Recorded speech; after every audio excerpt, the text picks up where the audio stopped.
অনেক বড় ভাইয়ের হয়তো বিদেশ থাকে, বিদেশ থেকে টাকা দিয়েছে আপনাকে, আপনি ভালোভাবে শপিং করতেছেন। আজকে চাঁদ রাত আপনি মার্কেটে গেছেন, বিভিন্ন মার্কেটে বিভিন্ন দামি দামি ব্র্যান্ডের প্যান্ট শার্ট কিনতেছেন।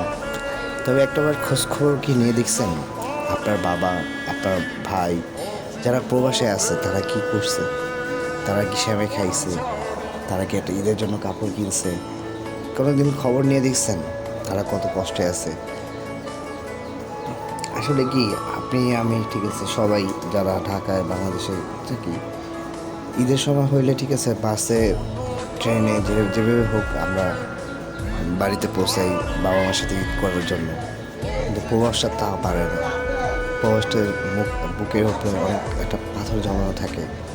যখন ঈদটা ফ্যামিলি ছাড়া হয় তখন ঠিক আছে এই পাথরটা আরও বেশি চাপ দিয়ে রাখে।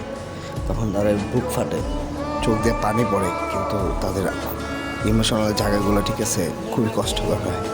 আসলে প্রবাস জীবনে ঈদ না হওয়াটাই বেটার।